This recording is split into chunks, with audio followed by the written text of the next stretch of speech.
For some reason my video capturing software does not show the mini toolbar, but the same thing that we just did we could do by going to the Home tab and going to the font and picking the third color in here, and also by going to the size of the font and picking 28 in here. The next thing that we need to do is to select the words call 555-1029. So I'm going to click right before the letter C. I can hold the shift key down and then click after the 9. That's one way. I could also click and drag. So I'm going to deselect by clicking anywhere. Then I'm going to click at the letter right before the letter C. And when I click, I hold the button down on the mouse and then just move the mouse over the selected text. Now make the text underlined. So I'm going to point and click at the letter U in the font group of the Home tab. Notice that now it's underlined. Now if I click it again, it turns off. Now another way to underline is to do Control U from the keyboard. So I'm going to do Control, hold down the Control key, and then tap the letter U, and now it's underlined. If you want to turn it off, Control U again. This is called a toggle switch, so I'm going to leave it underlined. Once again, I'm going to select the whole row, the whole line for the closing line. So I point to the outside in the margins area. I click. This time I would like to make this text bold. Again, I could select bold by clicking the B in the font group, but notice that it says when I point there that I can also do Control B. So I'm going to do it from the keyboard. I'm going to hold the Control key down and then tap B, and now the text is bold. If you have text that is already bold, you select it, and if you want to deselect it, you just press Control B again. So once again, this is a toggle switch. Office 2007 and Office 2010 added a new set of features that are meant to enhance the way a document looks. Now, one of these many features that they added is called theme colors. Now what they decided was that there's a group of colors that usually work together well. So if you're putting up a flyer, you want to make sure that the colors that you use for the different components within your flyer actually work together well.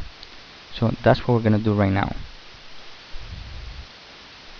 From the Home tab towards the right, there's an entry called Styles, a group called Styles, and then on the right of it, it says Change Styles. I would like you to click Change Styles, and then I would like you to pick Colors, and then from this built-in list, I would like you to find Aspect and click on it. Now let me change the zoom right here back to 100% so that we get to see what changes actually just happened. Now notice that the color of this background in here changed, and also the color of the word Bailey, and also the color of the last line in here. Now if you want to play around with it, you can look at colors and notice that depending on what it is that you choose, the color actually changes on your report. Okay, so we're going to stay with Aspect. The next thing that we're going to do in this flyer is to add a picture to our report, okay, to our flyer. So I'm going to point and click in the line after the title. So that's my insertion point. And at this point I would then like to insert a picture. Go to Insert, the tab in the ribbon called Insert, then click Picture, and now you need to find where in your computer you have your pictures. Now I have my pictures in the flash drive, so I'm going to go to my flash drive.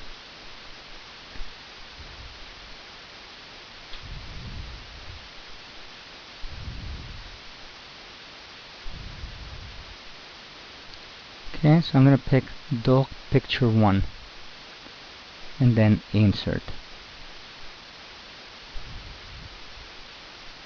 The picture then shows up on the document.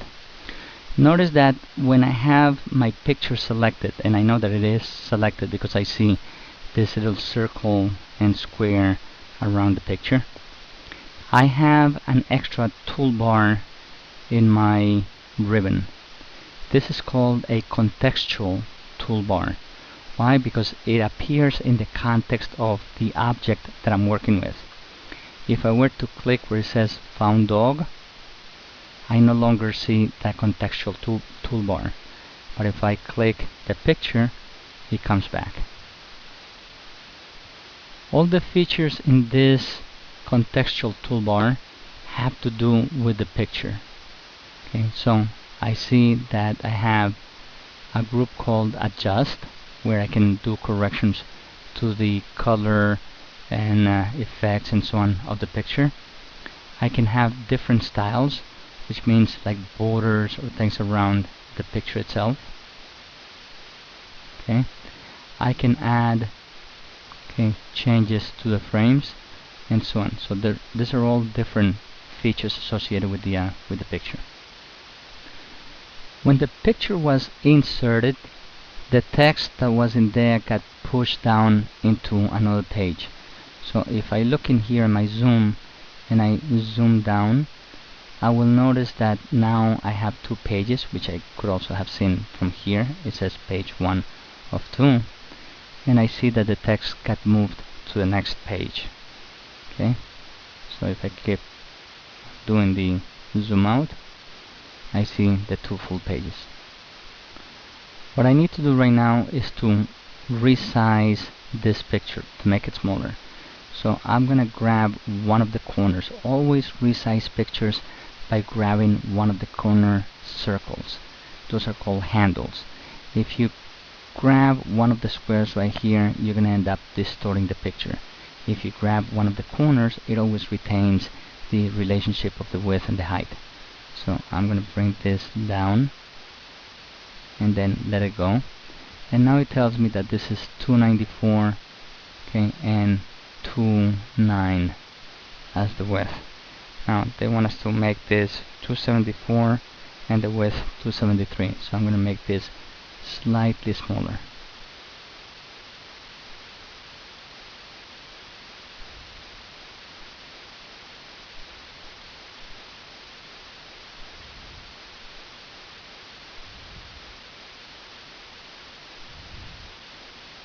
Okay, so right about there you can see the size over here, so this is close enough. Okay, now I'm gonna click right after the picture, and by the way, when you insert a picture into your document, it's as if you were inserting a single letter that is bigger in size. So right now this picture right here behaves just as if it was a character. So I'm going to click right after it. Okay, and it's hard to see, but my insertion point and my paragraph marking are in there.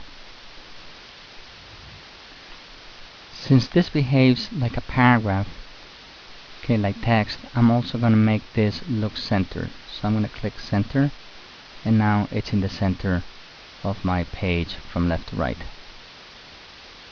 Once again, I'm going to insert a second picture, so I go to the Insert tab, I go to Picture, and this time I pick Dog Picture 2.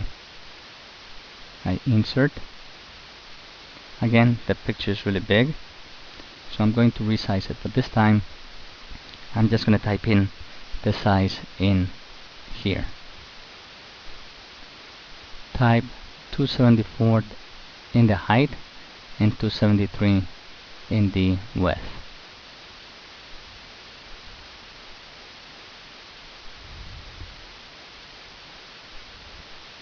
Now click the picture.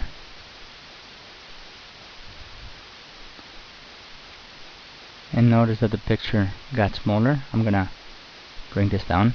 So now I have the two pictures lying side by side of each other. Bring the picture back to 100% zoom. So I'm gonna click right here, and I'm back to 100%. Now click on the first picture, and we're going to change some of the features that have to do with this picture. So we're going to go to the Picture Tools, Picture Styles, and we're going to pick the Soft Edge Rectangle style. So for that, I'm going to go to Picture Styles, and I'm going to click the More button here. That shows me all the different styles. As you point at each one of the styles, it gives you a preview and it tells you which one it is. The one that I'm looking for on my computer shows up in the first row. So I have Soft Edge Rectangle, so now I click on it. I would like to apply some additional effects to that particular style, so I'm gonna go to Picture Effects, and I'm gonna pick Glow, and then I'm gonna pick the last on the first row, which when you point at it, it says Tan 5-point glow accent 6 points, accent color 6.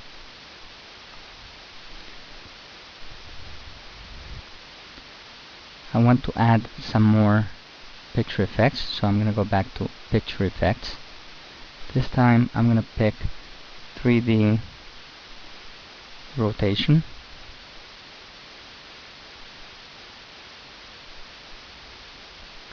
and I'm going to pick Off Axis 1 right.